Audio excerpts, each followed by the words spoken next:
Mapagpalang hapon po sa ating lahat, ng mga patuloy pong sumusubaybay po sa School of Church Builders live stream ng pag-aaral po natin sa bawat alas 5 ng hapon. At sa hapon ito, muli po tayo makakatunghay, muli po tayo mag-aaral ng isang pag-aaral po ng mga salita ng Panginoon. Bago po simula ng bagay na ito, tayo muna po ay sumundaling manalangin. Dakilang Diyos na magpangyarihan sa lahat, salamat po sa mga pagkakataon na ginagamit po ang mga lingkod, Diyos ng SCB Tribes, Father God, sa pamuna po ng aming mentor, Pastor Wilbert Pudial. Salamat po sa kanyang buhay at sa patuloy pong pagkakataon na kanyang pinagkakatiwala ang mga ganitong mensahe upang ang bawat iglesia ay magkaroon po ng pagtitibay at patuloy na makausad ayon sa iyong kalooban. Sa hapon ito, Panginoon, samahan niyo po muli, O Diyos, ang iyong lingkod upang may bahagi po ang mensahe ito at maabot po sa lahat po ng mga nagnanais na patuloy na magkaroon ng kaunawaan sa iyong mga salita. At salamat po, Panginoon, maging Lord, sa paggamit po ng teknolohiya tulad po nito, O Diyos, upang ang iyong salita ay maabot po sa lahat ng sulok o sa lahat ng dako ng Pilipinas. Sa amin naroon ang mga lingkod na nagnanais sa Panginoon na makapakinig ng iyong mensahe. Muli, Panginoon, sa iyo po namin tinitiwala ang bawat sandali, O Diyos, na nilipas at pagpalang, Panginoon, ang iyong mga lingkod. Pinupuri kita, Panginoon, dinadakila kita. Sa pangalan ni Jesus, itong aking samantalangin. Amen. Amen and amen. So, muli, kamusta po tayong lahat? At sa hapong ito, tayo muli mag-aaral ng isang topic. At ito po ang ating tatalakayin sa hapong ito na meron pong pinamagatang defeated righteous men. Okay? So, let us prepare ourselves in listening to this topic. Okay. Dito po sa introduction po, ganito po sinasabi, no? There are victorious righteous people and there are defeated righteous people. We must use this defeated righteous men as a warning in order to be victorious righteous person. Sinasabi po rito, mga kapatid, mga mahal pong mga tagapakinig na lingkod, na meron pong mga mananagumpay na mga tao. Okay? Usually, pag sinabi natin mananagumpay, sila po ay namumuhay na merong katwiran. They're living in a righteous and victorious life. Pero alam niyo po ba na hindi po lahat ng mga Kristiyano na buhay po sa ngayon ay masasabi po natin sila ay victoriously or righteously walking with God, dahil matutunghayan po natin sa hapong ito na meron pong isang taong binanggit po sa Biblia na siya po ay namumuhay ng matuwid, ngunit siya po ay isang defeated righteous man. Sino kaya ang taong ito? So magpapatuloy po tayo sa mga susunod po nating pag-aaral. Okay? The question is this: who is this defeated righteous one mentioned in the Bible? So, dito po natin makikita. Let us read 2 Peter chapter 2, beginning verse 6 up to 8. Ganito po ang sinasabi sa ikalawang Pedro, kabanatang 2, mula 6 hanggang 8 talata. Having reduced to ashes the cities of Sodom and Gomorrah, condemned them to ruin, having set them as an example to those who intend to live an ungodly life, and rescued righteous Lot, pasin niyo po yung word, and rescued righteous Lot, who had been oppressed by the licentious manner of life of the lawless, for that righteous man who settled down among them, in seeing and hearing, tormented his righteous soul day after day with their lawless words. So dito binanggit na po ang pangalang Lot. Siya po ang tinutukoy po rito sa ating tinatalakay that he is a defeated righteous man. He is a righteous man, but how come he became a defeated one? Okay? So nakita po natin dito, siya po ay nanahan sa loob po ng Sodom and Gomorrah. Ngunit makikita po natin na sinabi po rito, for that righteous man who settled down among them, in seeing and hearing, tormented his righteous soul day after day with their lawless words. So paano po nangyari ito mga kapatid? Isang matuwid na tao, ngunit siya po ay, kung titignan po natin, siya po ay defeated or talo ng Kristiyano, talo ng anak ng Diyos. Okay? Patuloy po tayo. Una, that person's, he is Lord. His soul was a righteous soul. Kita niyo po kanyang soul. He has a righteous soul. And he was a righteous man. His soul was tormented day after day upon seeing and hearing unlawful words. Kasi nandun po siya sa loob ng Sodom at Gomorrah. At nakita niyo po kung anong klaseng pamumuhay meron po sa loob ng Sodom at Gomorrah. Bagamat siya po isang taong matuwid na binanggit po ng Biblia, ngunit makita po natin na siya po yung naapektuhan ng kanyang pagkatao, ng kanyang buhay. Since he was such a man, why do we say that he was defeated righteous man? Okay? So, is it possible for a righteous man to become a defeated? Kasi nga, ang commenting po natin, pag isang tayo na bumuhay ng matuwid, siya po ay matagumpay or victorious. Pero ito ay kakaiba. Isang biblical character na isang matuwid na binabanggit, ang kanyang kaluluwa ay righteous, matuwid, and yet, he was a defeated one. Okay, so, maganda pong pag-aaralan po natin ng buhay po ni Lot, mga kapatid. So, magpapatuloy po tayo. You know, brothers and sisters, we have to know who Lot was. Sino ba po si Lot? Ang totoo po, hindi naman po siya kilala. Hindi po siya tanyag ng tao na binanggit ng Biblia. At di natin masabing siya po ay ordinaryong tao lang. Kasi po, alam din po natin na si Lot ay pamangkin ni Abraham at si Abraham po ang totoong kilala ng Diyos. Here's a renowned man, a famous uncle, okay, ni Lot. Okay? Nakilala po si Lot just because of his uncle. At dahil po rito, makita po natin sa kanilang pagsasama bakit si Lot po ay naging defeated one. Okay? So, let us look at the book of Genesis. Ganito po. Pag-aralan din po natin, saan pa po nagsimula si Lot? Paano nangyari? At paano siya napunta doon po sa loob ng Sodom at Gomorrah? The beginning of Lot.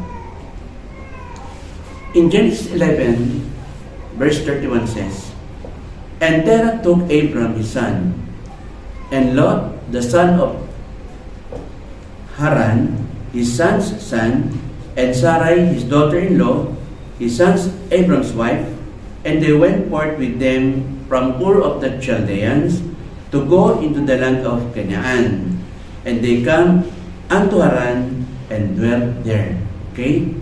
So, sa Genesis 11 po, verse 31, bago pa po tinawag ng Diyos si Abraham, nauna po kanyang aman sa Terah po.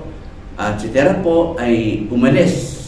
Dalang kanyang anak na si Abraham at ang yung anak po ng isa sa kanyang pamangkin, si Lot na anak po ni Haran at si Sarah po na asawa po ni Abraham. So sila po ay nagpunta saan po? Sa Canaan, sila galing po sa Ur of Chaldea. Yan yung pasimulan po kung saan nagsimula ang paglalakbay po ni Lot. Genesis 11:31. Okay?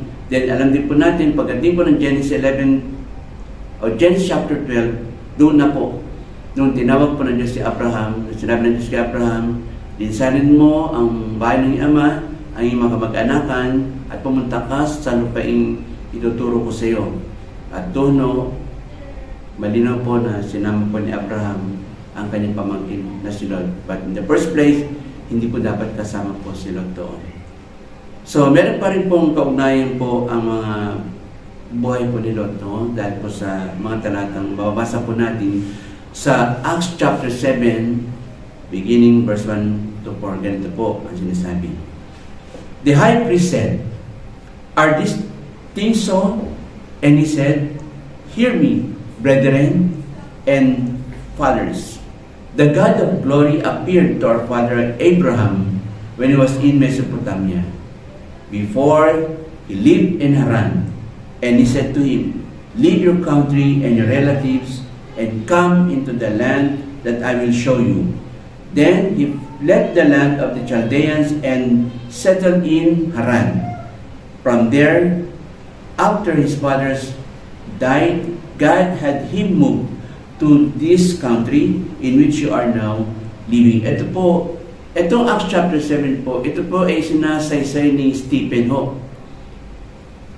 Si Stephen po nagpapahayag po nito sa harapan ng mga chief priests kung paano isinaysay ni Stephen mula sa kanilang mga ninuno, sinimulan nga po kay Abraham kung paano nangyari na si Abraham ay tinawag ng Diyos papunta po sa Kanaan. Okay? Ayan ang mababasa po natin. Kung titignan po natin, we know that noong si Abraham po ay nasa Mesopotamia, bago pa po siya pumunta ng Haran, mga kapatid, ang Diyos ay nagpakita sa kanya. Okay? At sinabi sa kanya, umalis ka sa iyong bayan, iwan mo ang iyong mga kamag-anakan, iwan mo ang lupay ng Chaldea at pumunta ka sa Kanaan. At nakita rin po natin na hindi naman po si Abraham ang umalis, kundi naisama po niya si Lot. Si Lot po ay anak ng kanyang kapatid na si Haran. At ang nangyari po, they settled in Haran at doon nagpatuloy po ang kanilang buhay. Ngunit, nagsettle po sila doon dahil sa pangyayaring namatay po yung isang anak ni Terah na ang pangalan din po ay Haran.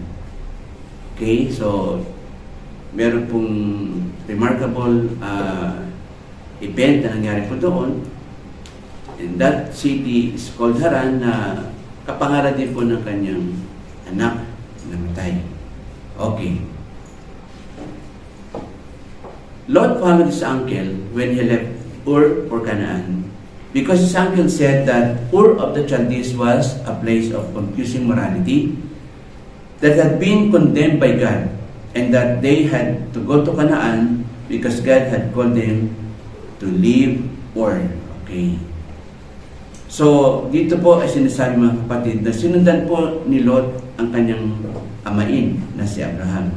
Nung sila po ay umalis papuntang Kanaan, dahil po, okay, sa kanyang narinig na sa kanyang uncle na ang Chaldea po ay isang lugar na kung saan meron pong problema sa moralidad ang mga tao. Na siyang kinundem po ng Panginoon Diyos at siya naging dahilan upang tawagin ng Diyos si Abraham at alisin sa lupay ng Judea at papuntahin po sa Kanaan. Okay? According to the historians, mga kapatid, Abraham's house was a house of idol makers. Saan galing si Abraham? Sa Ur of Chaldeans. Sabi po ng mga historians, the house of Abraham was a house of idol makers. This most likely was the profession of Abraham's father. In Joshua chapter 24 mentioned that Abraham was brought out of the house of idol worshippers since Lot heard his uncle saying that he wanted to leave the world behind and no longer live carelessly. He followed his uncle and departed from Ur. Isa ho sa naging dahilan, narinig po ni Lot na ang Chaldeans po, hindi lang po mayroong mga problema sa moralidad, kundi ito rin po ay isang lupay ng mga idol worshippers, mapagsamba sa mga Diyos-Diyosan. At dahil narinig po niya ang kanyang amay na gusto niyang lisanin ang lugar na yun, so what Lot did is to follow this uncle and departed from Ur. Okay. Alam niyo po mga kapatid, mga minamahal kong kaibigan, kung titignan po natin sa ating panahon po ngayon, okay, maaring hindi ikaw ang nakatanggap ng panawagan ng Panginoon. Okay? Maaring isa sa iyong mga mahal sa buhay, maaring asawa o anak, o yung ama. Okay? Ngunit makikita po natin na dahil tinawag ng Diyos si Abraham, alongside Lot himself, did not hear God's call.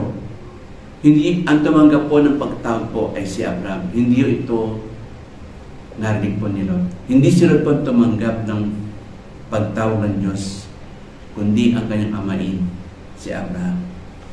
Okay? Perhaps your father, maaaring sabihin natin, ang isa sa mga manong sa buhay ay naging isang mananampalataya.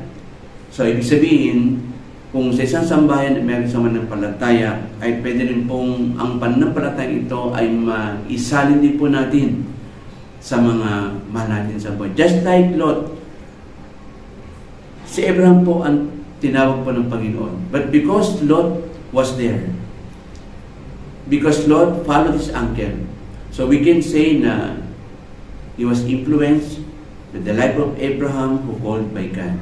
Diba sabi nga natin, sa isang sambahayan, kung meron sa mananampalataya, naliligtas ang lahat. So, pwede sabihin, because of God's calling to Abraham, even Lot, siya po ay na-influensya po. Okay? Alright. The beginning of these two men was excellent, but eventually, they separated. Sa pasimula po ng kanilang pagkasamang maayos po Bakit? Dahil nga po si Abraham ay pinagpala po ng Diyos. Okay? Nakita po natin ang pabor ng Diyos ay na kay Abraham. At dahil po naroon po si Lot, kasama po niya. So, anumang pagkapalang tinatanggap ni Abraham ay tinatanggap din po ni Lot. Kaya nga po, sa pasimulan ng kanilang pagkasama, masabi po natin maayos, sila po ay talagang blessed na blessed, sila po ay nagkakaunawaan. Okay? Alright. Ngunit ang tanong, bakit po sila nagkahiwalay? Ano po ang mga naging problema? Diba? Diba, minsan ganyan din po ang mga karanasan po ng ating mga churches between pastors and leaders, between pastors and the congregation, members of the church na sa pasimula, sama-sama naglilingkod sa Panginoon, they are supporting their leaders, they are supporting the pastors. Then, after a while, nagkakaroon ng parang hindi pagkakaunawaan na naging dahilan kung bakit minsan ay sila ay their part ways. So, the same, meron po tayong susundang pattern, biblical pattern, ito po ay nangyari na rin po sa buhay po ni Abraham at sa kanyang pamangkin. So, no wonder why, pag titignan po natin, there are also some leaders that before they're committed, connected with their pastors, but today, may mga naging problema, naging dahilan kung bakit hindi nagpapatuloy at minsan the journey was aborted. Magpapatuloy po tayo. Let us look at the ensuing passage in the Bible. Tingnan po natin. Tingnan po natin kung anong pinili ni Lot.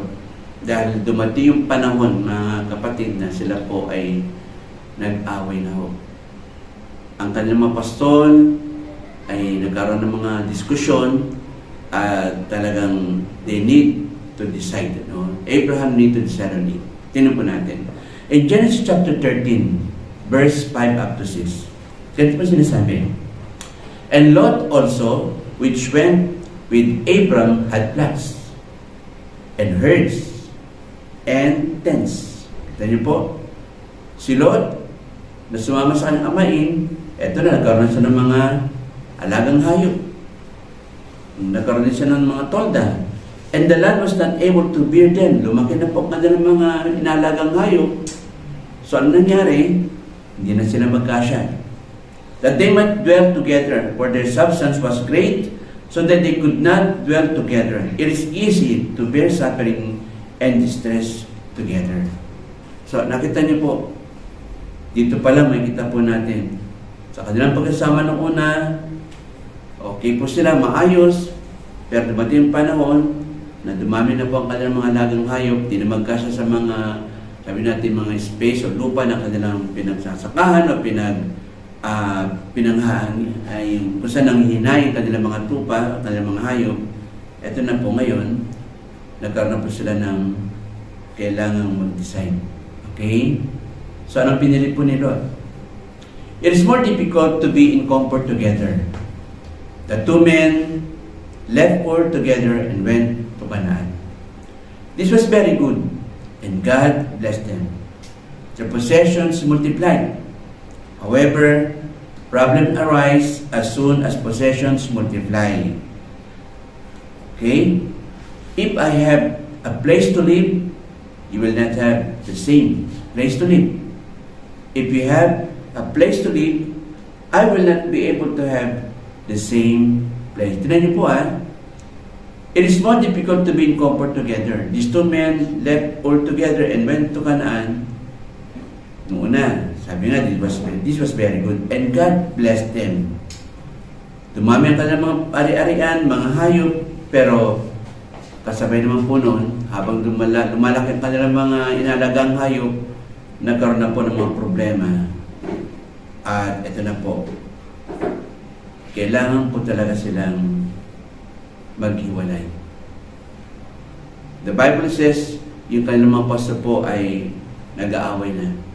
At kung mabasa po natin, it was Abraham who decided to ask Lot para sila ay mag-part ways. Kasi hindi na po magiging magandang pagsasama kung mag-aaway-aaway lang din po kanilang mga pastor. Di po ba? Okay. If your flocks and herds have grass to feed on, mine will have none. Kasi nga, sumisip na po yung kanilang lugar. So, ano mangyayari po niyan? The possibility is, magkakaroon na po ng mga misunderstanding, alitan, iringan. Okay? If my flocks and herds have grass, yours will have grass. Kasi mag-aagwan na po yan ng pagkain. Mag-aagwan na po ng lugar po yan. You may not say anything that I may not say anything. Maaring, hindi na tayo mag-uusap. Pero ano po mangyayari? But the servants will speak even if the masters do not. Maaring kayo ng mga amo, para maiwasan, hindi na mag-uusap. What about yung mga pastor po nila? What about yung mga nag-alaga po ng kanilang mga hayop? Di ba? So, yan ang problema po minsan pag ang blessing lumalaki sa church. Ano? Doon po, tinitindig po natin ng Panginoon sa atin. What if na lumaki ang church, binilas tayo ng Panginoon, hindi lang po spiritually, kundi pati financially, materially, maaring masay po natin magkakaroon po ng problema. Okay, ang mga anak ng Diyos. Di po ba? So, maganda pong mapag-aralan nga po ito para makita natin kung anong dapat po natin gawin at anong dapat nating sundang buhay. Yung ginawa ba ni Abraham o yung pinili po ni Lot? Okay, dali po tayo. In Genesis 13 verse 7, sabi po, ganito sinasabi, and there was a strife between the herdmen of Abram's cattle and the herdmen of Lot's cattle. Yan ang binanggit ko po kanina. Meron na po silang iringan, nagkakaroon na po sila ng pag-away-away, nagkaroon na sila ng pagkakaunawaan. Dahil sa pagdami po ng kanilang mga tupang inalagaan, wala na space kung saan pupunta yung tupa ni Abraham at yung mga alaga ni Lot. Okay, so nakita niyo po, no? Actually, alam niyo, meron mga problema yung maganda, hindi naman ang problema pangit. Kaya lang, siguro, minsan masay po natin, nasa pag-uusap lang po marahil. Okay? Dito ho, paano nagkaroon po ng strife itong mga pastor po ni Abraham at ni Lot? There was a strife among their subordinates, yung mga nag-aalaga. One said, my cattle must graze on the pasture here. The other said, my sheep need to be led here. They could not dwell together because their possessions were too great. Dumarami na yung kanilang mga inalagaan. Marami na po silang hayop na pinapakain. So, saan mo dadalhin yun? Kung baga human nature po, syempre ang gusto mo, i-secure yung alaga mo. Ganun din isa.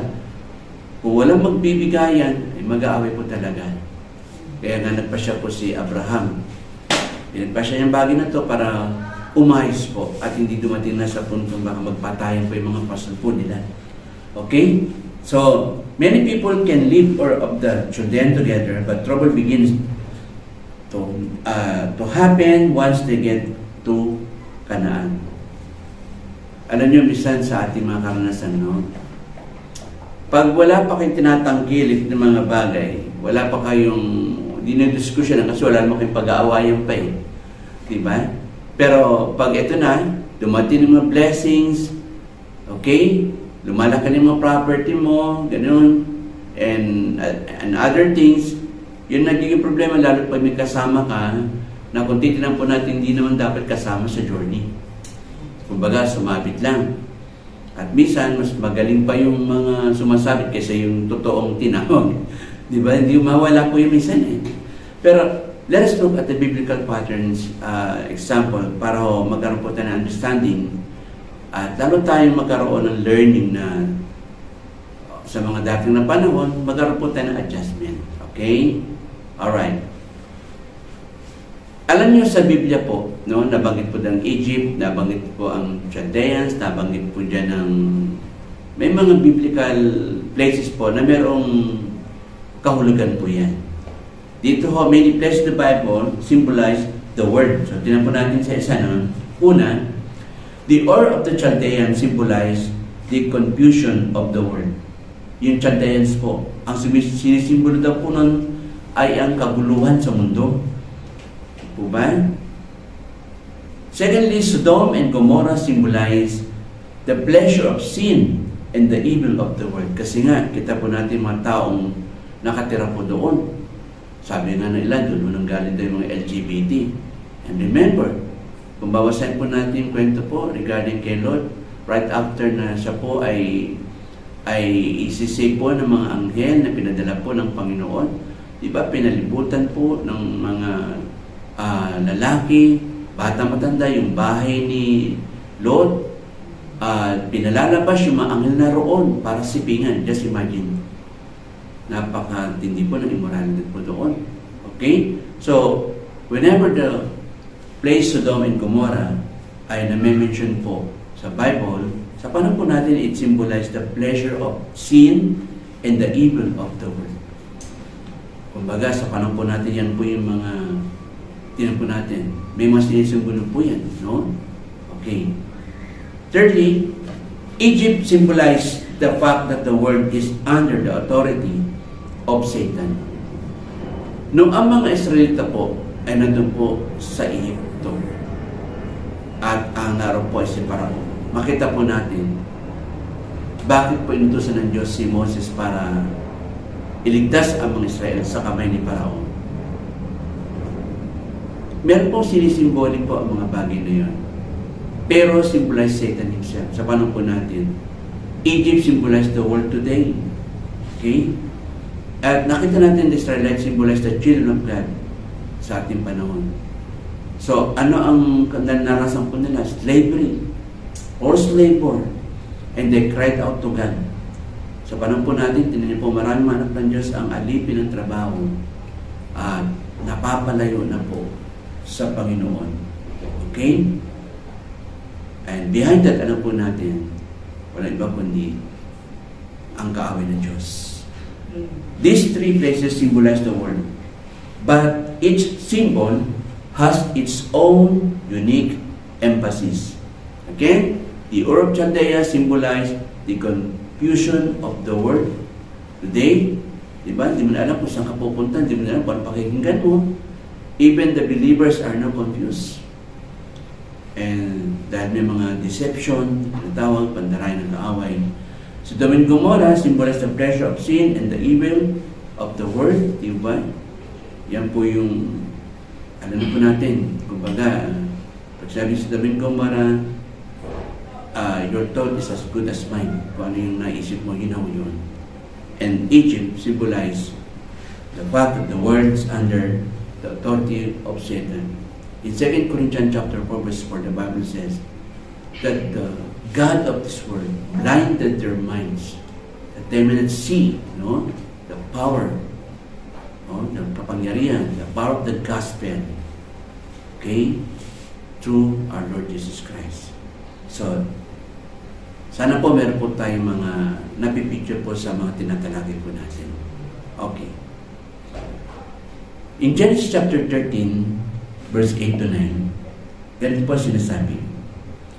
And Abram said unto Lot, Let there be no strife, I pray thee, between me and thee, and between my herdman and thy herdman, for we be brethren. Is not the whole land before thee?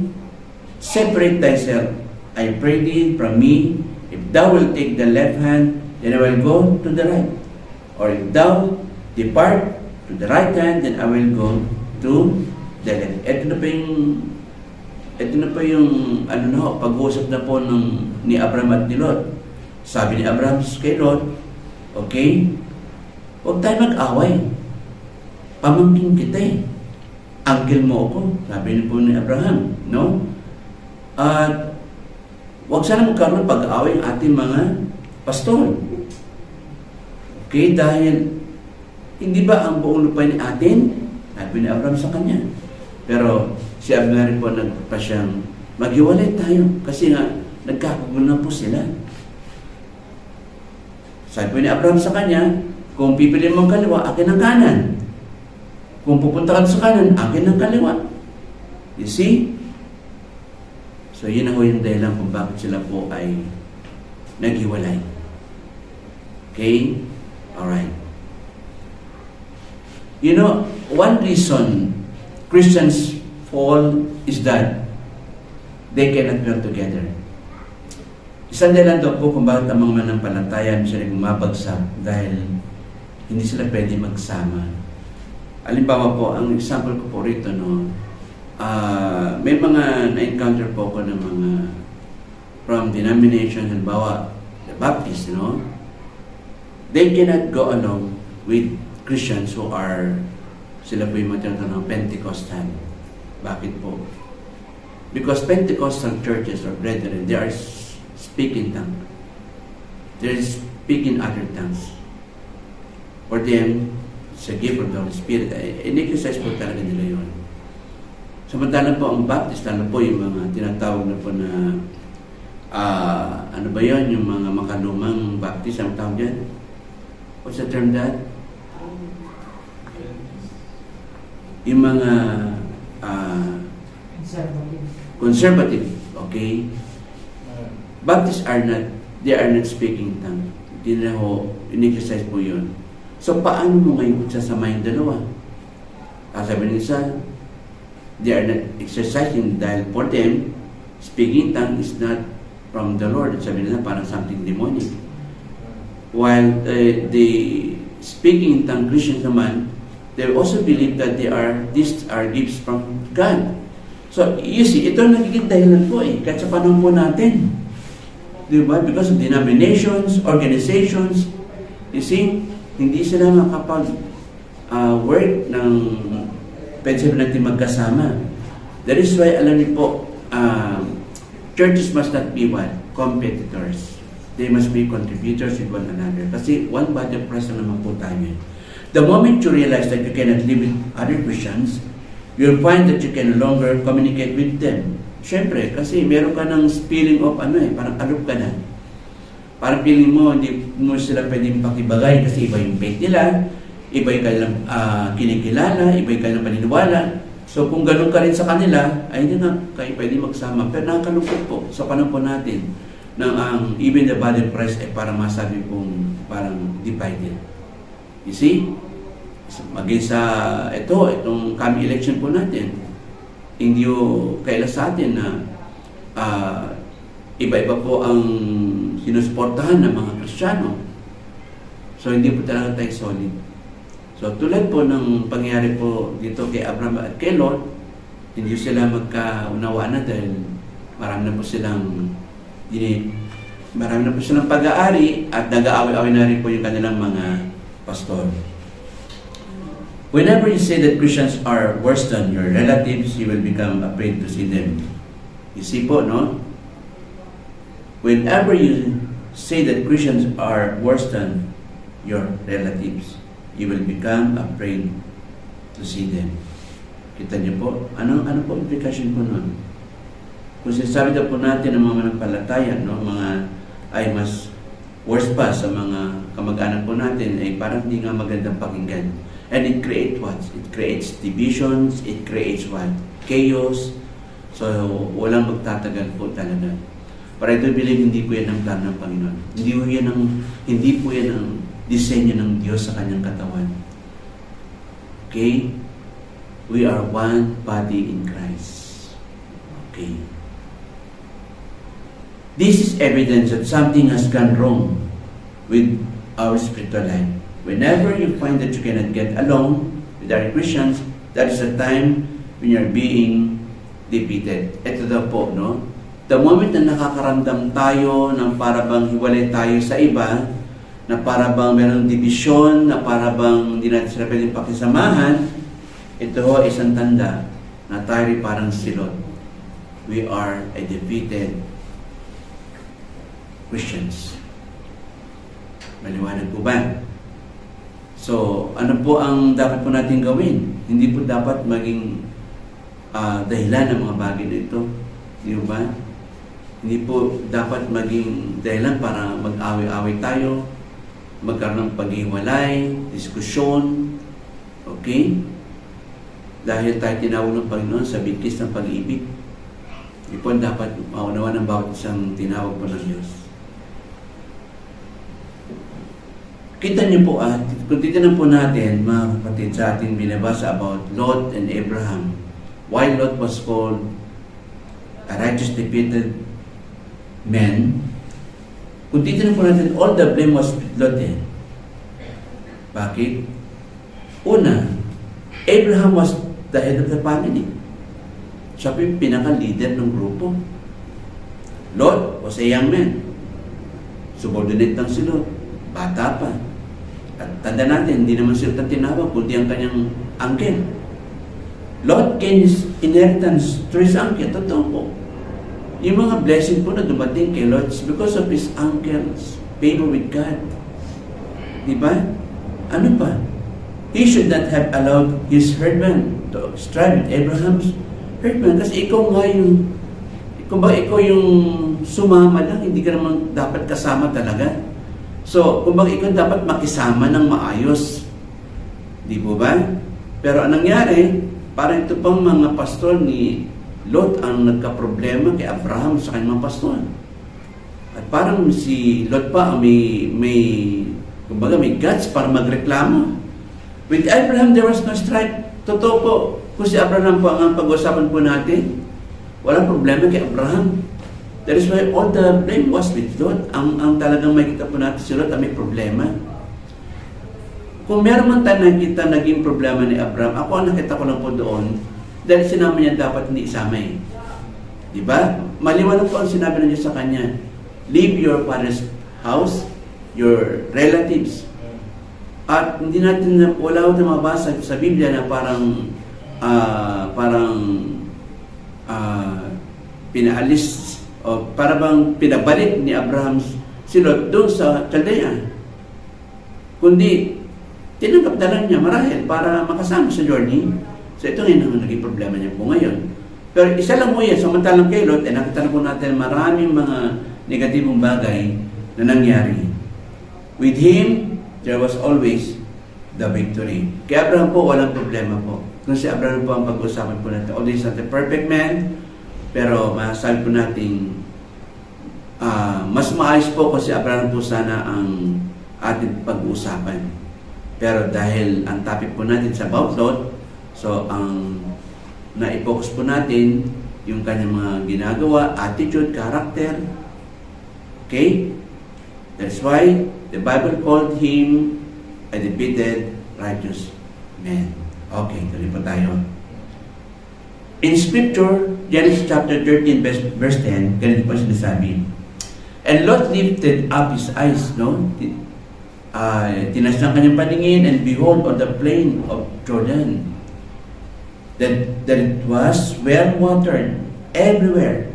For the land destroyed Sodom and Gomorrah, even as the garden of the Lord, like the land of Egypt, as thou comest unto Zor. Nung itiningin po ni Lot ang kanyang paningin, ang kanyang nakita ay ang kapatagan ng Jordan, yung mga matubig na mga lugar. Okay? So, dito pa lang sa pagpili po, talagang it was Lot's choice na ang pili po ay mamaganda. Kumbaga, human nature po, kahit yan man siguro sa atin, hindi mo pipili ng pangit na lugar, hindi mo pipiliin yung hindi ka komportable, hindi mo pipiliin mga bagay na parang ayaw mo. Human nature, gusto natin maganda, maayos, di po ba? Yan ang pinili ni Lot. As he lifted his eyes and behold all the plain of Jordan. So, ibig sabihin, ang natira, sabihin natin mga natira, yung mga bakubakong daan, hindi maganda, napunta sa kanyang uncle. At wala naman po naging reklamo si Abraham po doon. Pero nakita po natin the history, no? Kung titignan po natin yung kwento, Abraham was blessed all the more by God rather than Lot's choice. Okay? Tingnan po natin, like Lot, representing young people today, young people are very bold when they first believe in the Lord. Lot left when his uncle left. Sumama siya sa kanyang uncle nung umalis ang kanyang uncle. Later, after tasting the flavor of the world, it seemed that the matter of believing in the Lord could be set aside and that fellowship with another Christians need not be taken care of. Okay? He lifted up his eyes. Doon po sa binasa natin talata kanina. And behold, on the plain of Jordan, it was well watered. He did not care whether or not Abram's cattle had grass to feed on. Wala siyang pakialam na. Ang iniisip ni Lot yung kanyang sarili. Kumbaga, kung ano yung maganda sa kanya, o yung pakabig sa kanya. In other words, Lot cared only for his own cattle.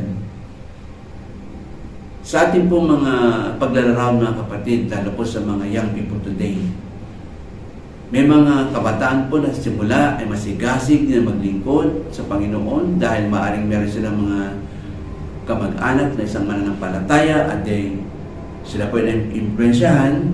Okay? Pero alam nyo, talaga ang tukso ng mundo ay napakalakas.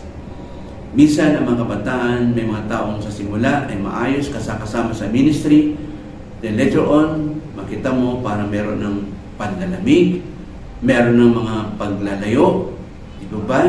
Isa sa example natin mga sabi po yan ay katulad po ni Demas na dating kasama ni Paul sa ministry, kasama ni Paul sa mga journey. Pero the Bible says, and Demas loved the world. Iniwan niya si Apostle Pablo. Hindi yung malayo sa mga nangyari po sa ating panahon po ngayon. Tulad po ng mga kabataan po ngayon, o even sa mga other ministers, other workers of the Lord in the church, sa simula, maayos, pero pag sila po ay unti-unting nakakadama ng sabihin natin pag-asenso sa buhay, pag-angat sa buhay, ay na. Unti-unti na rin sila nagbabago ng kanilang puso at isipan. Okay? Yan po isang paglalarawan lang po natin mga kapatid. I will not ask how many years you have believed in the Lord. Hindi natin pag-usapan. Gano'n ka na ba katagal na nananalig o mananampalataya? I only want to tell you that today, God has set two ways before you. God puts the word for you, and He also spreads the land of Canaan before you. God wants to see how He will choose. Tulad po, nung sinabi ni Abraham sa kanya, kay Lot, na kung pipili mong kaliwa, ako sa kanan.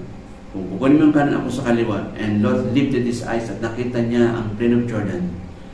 Those places that are watered places. At yun ang kanyang pinili. Ibig sabihin, tandaan niyo po, life is a choice. Di po ba may mga pag-aaral po tayo that even God, even God placed in the same platform about God Himself and the God of money or mammons. So it's up to us. Ito yung pagpipilit natin kung saan ka pupunta. Ano pipiliin mo? Ito ba? Are you willing to sacrifice for the sake of Christ? Or do we love the world or the ways of the world? It's up to us, kapatid. Ano? Hindi ito sinasabing patagalan, kung mas patagal ka sa church, mas holy ka, mas blessed ka. Hindi mo ganun. Kasi nga, meron po sinasabi sa Bible po na may nauuna pwedeng mahuli at may nahuli na pwedeng mauna. Which is which, mga kapatid? Are we like Lot or will follow steps of Abraham? Tandaan po natin, Lot was a righteous man, has a righteous soul, but a defeated one. Lot beheld all the plain of Jordan and the Zoar. It was like the garden of the Lord and the land of Egypt. On one hand, it was the paradise. On the other hand, it was like Egypt. This is the word. Ano ang sinasabi ko ito, mga kapatid? May mga bagay na akala po natin magbibigay sa atin ng magandang buhay sa unang tingin. Akala po natin magbibigay sa atin ng totoong kasiyahan, totoong kagalakan, but later on we realize hindi pala totoo. Okay? Yan po nangyari kay Lot. Kala niya po yung kanyang pagpili ng mga gandang lugar, ng mga ipatubig, sa pantaong pananaw, maganda nga tingnan. Pero ano naging dahilan? Unti-unti siya napalayo sa kanyang tiyuhin at unti-unti siyang napalapit sa pintong bayan ng Sodom. And later on, doon na siya nakatira. Sodom and Gomorrah represent the simple pleasure of the world. That is why the Bible says in Romans 12:1, do not love the world, to the passion of this world, but renew your mind that you may know what is the will of God. Marami po mga talata sa Biblia, isa lang po yan. Naroon din po ang 1 John 2, 16 to 17. Naroon din po ang James 4:4. Hindi ko na babanggitin mga bagay. Just read the Bible. At makita po natin na sa mundong ito ay pwede po tayong madaig ng ating puso, madaig ng ating isipan, mga bagay na pansamantala, ngunit at the end, ito pala ay isang panganib. The worldly people seek pleasure in sin. This is the word. Okay? The word that we have today, kung titignan po natin, doon minsan pumupunta ang tao. They seek what? Worldly pleasure rather than divine pleasure. They seek what? Worldly ways rather than godly ways. In Genesis chapter 13, verse 11, it says, Then Lot chose him on the plain of Jordan, and Lot journeyed east, and they separated themselves, the one from the other. So, pinili ni Lot po ang kapatagan ng Jordan, at siya'y naglakbay papuntang silangan, at siya'y naghiwalay ng kanyang amay. You know, in the world, there are blessings, glory, and pleasure. Therefore, Lot chose all the plain of Jordan. Perhaps he thought, this is somewhat like paradise. Ang mundo ito, kapatid, nagbibigay dito ng mga pagpapala. Mayroon ka rin maranasang mga kaaliwan. At minsan yung sasawang ng glory, but all these things are one. The very opposite of what God can give to us. Iba po ang blessing na mula sa Diyos at iba ang blessing na binibigay ng mundo. Iba ang pleasure na binibigay ng Diyos sa pleasure po na binibigay ng mundo, kapatid. At yun ang tininan po ni Lot. Parang Eden para sa kanya.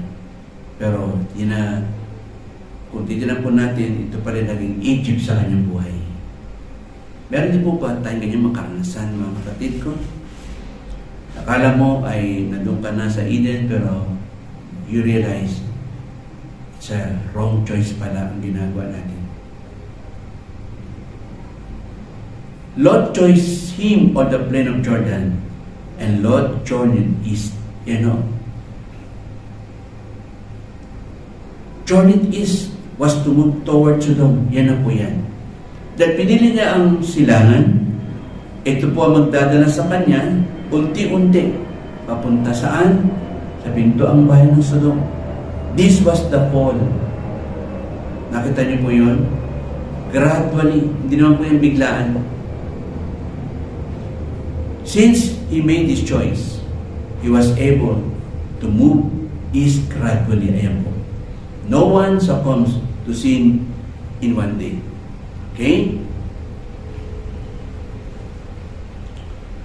No one falls in one day, mga kapatid. It's all a matter of losing a little today and a little tomorrow. After a while, one falls into sins. If you choose the plain, it is easy for you to shepherd the flock and look for water, because there is no need to climb the mountains and you can live comfortably. Yun po yung, a lot of people today, even Christians, they live what? In a comfort zone. Sabi ko, human nature, ang gusto natin yung mga maganda, maayos, komportable. Ayaw natin ng konting sakripisyo, ayaw po natin na masaktan tayo, ayaw natin tayo napapagod. Okay? Alam niyo, ang pagkabagsak ng isang tao, hindi naman po biglaan po yan. When we say gradually, unti-unti po. Alam naman po natin, ang gawa ng kawis is subtle way. Kaya di mo naman malayan, eto na. Wala ka na sa pagtitipon. At ang ginugusto mo lagi, ay kung anong gusto ng sarili mo, ang sinusunod mo, ay ang gawa ng puso mo. That's Lot in his life. Sa pasimula, maayos ang kanilang pagkasama ng kanyang uncle. Sa pasimula, okay ang kanilang relationship. But the moment that God blessed them, what Abraham has, meron pong part po si Lot po doon. Pero nangyari, naging dahilan po para sila ay magkagulong mag-angkin. Tandaan natin, it's not Abraham is the big problem here. It's Lot's part. Okay? If you desire comfort and do not want hardship, your tent will slowly move eastward. Di po ba si Lot, ang pinili po niya, plain of Jordan, the watered places, and he journeyed east. Unknowingly na yung pag-journey niya sa east, mga kapatid, papunta pala yan sa Sodoma. We know that Abraham lived in a tent, kapatid. Iba po ang pinili ni Lot. Si Abraham lived in a tent. Meron po siyang tinatawag na tent life. While Lot, he lived in a city, as I call it, a city life.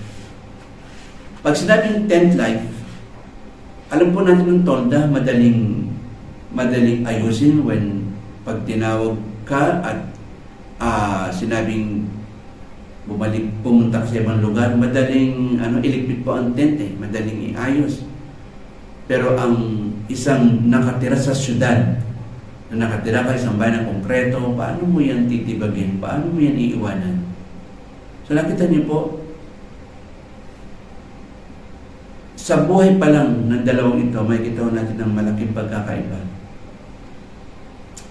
Lot chose the city life in the Sodom and Gomorrah, while Abraham remained in a tent life, obeying God's, listening to Him. If you love the sinful pleasure of the world, your feet will eventually walk toward the world. Di po ba? Again, ang gawa ng kawal po ay gradually. Kung gusto mong mapamuhay ng pleasure of this world, dadali ka ng paa mo kung saan mo gusto. Kung saan ka nakabaling, dadali ka ng paa mo. If you cannot hold back the first step, you will not be able to hold back the second step. Yun po yan So, pag-isipan po natin, even yung ating mga ginagawang paglilingkod po sa Panginoon. dapat po ang isang Kristiyano ay committed. Dapat ang klaseng relationship meron po siya sa kanyang pastor, sa kanyang leader ay tinatawag po ng covenanted. Sana po naintindihan niyo po ang mga sinasabi ko. Dahil dito nakita natin kung paano si Lot ay unti-unting nahiwalay sa presensya ni Abraham.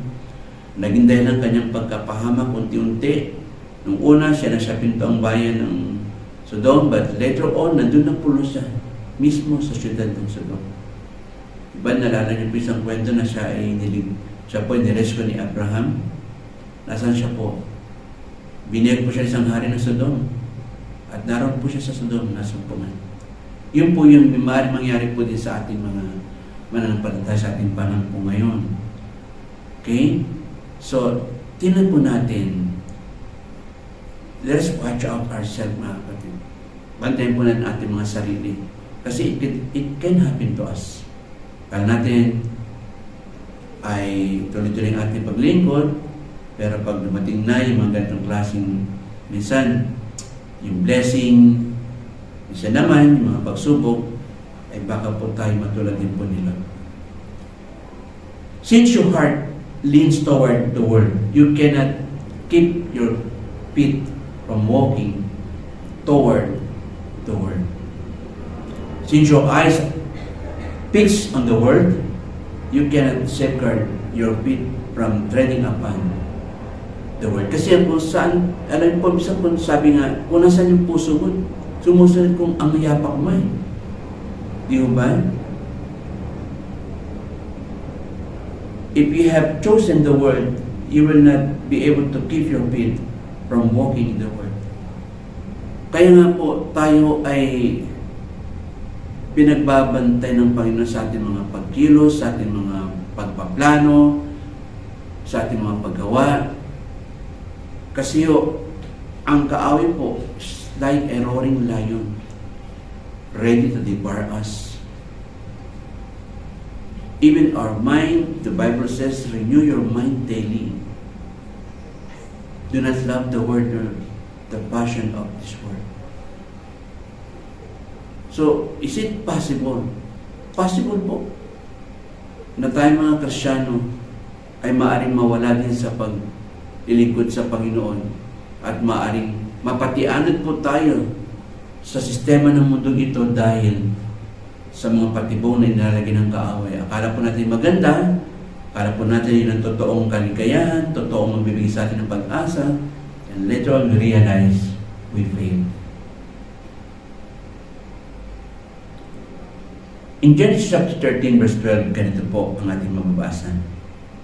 Abraham dwelt in the land of Canaan, and Lot dwelt in the cities of the plain. Okay? So, friends, brothers and sisters, I do not know what choice you have made today. Abraham yielded the far and beautiful land to Lot.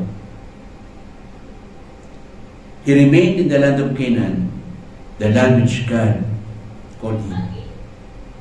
The land that God could bless, and the place where he could receive spiritual edification. Okay? So nakita niyo po yun, mga kapatid? So, dito ko muna po tatapusin, mga kapatid, at ipagpapatuloy ko po ito dahil nagpapasimula pa lamang po tayo sa pag-aaral patungkol po sa buhay ni Lot, kung bakit po siya tinawag a defeated righteous man. Itutuloy ko po ito sa mga darating pong araw.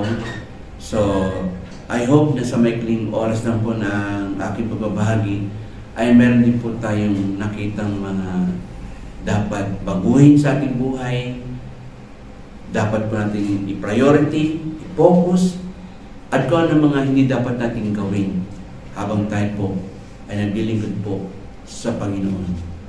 So muli tayo muling imuko at manalangin. Panginoon, salamat po o Diyos sapagkat Lord, alam namin Panginoon na kami tinawag po ninyo para sa iyong layunin. O Diyos, Nakita po namin, Panginoon, ilang bagay patungkol sa buhay ni Lord. Lord, ang aming ninanais, Panginoon, ay makasama po kayo. Malakaran po namin ang nais mong ipalakad po sa amin. May isa pumuhay namin kayo, Panginoon, at hindi ang takbo ng mundo ito. At tulad po ng aming narinig po ngayon at nabasa sa 2 Peter, na kung saan si Lord ay tinawag kong matuwid ang kanyang kaluluwa, ngunit siya po ay isang defeated. Panginoon, napakahirap sa amin para maunawaan ang bagay na ito. Ngunit we believe, Father God, as we continue, Lord, to read your word, we'll also learn the way you want us to learn, Panginoon, upang hindi po kami magsisi at the end.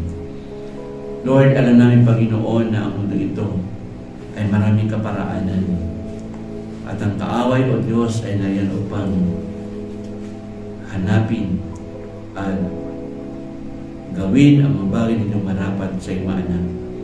Pag-ibig, Father God, na hindi ito pahintulutan sa aming mga buhay. Kaya po, Panginoon, sa patuloy po namin pag-aaral po na ito, lalo po namin maintindihan ang buhay po na isa sa mga kaharap ng Bible po sa Bible. Panginoon, kano po ang dapat po namin makita? Show us, Father God, upang hindi po kami mapalayo sa iyo. We will not lead our feet toward Sodom, Gomorrah, and other world na magpapahamag po sa amin. Panginoon, salamat po, Diyos. Tulad din po kami, Panginoon, na mga likod mo, meron din po kayong ginagamit na mga nagtuturo sa amin, the life of our mentor, Pastor Liber, dear Father God, that He continuously imparting wisdom, revelation, knowledge of God sa amin ng mga pastor upang kami naman po ay maipasa din po namin sa kongregasyon na pinagkatiwala po sa amin. Pagpatuloy po, Panginoon, ang Iglesia ay maging strong and accurate at the end. Lord, we thank you, Panginoon, and continue to bless SCB Tribes of God. Continue to bless the life of our mentor and all the leaders, workers, ministers, churches connected with the School of Church Builders. This afternoon, Father God, I thank you, Lord. I honor you and I give you the highest glory. In Jesus' name I pray. Amen. Amen. God bless po. Pagpalain po tayo lahat ng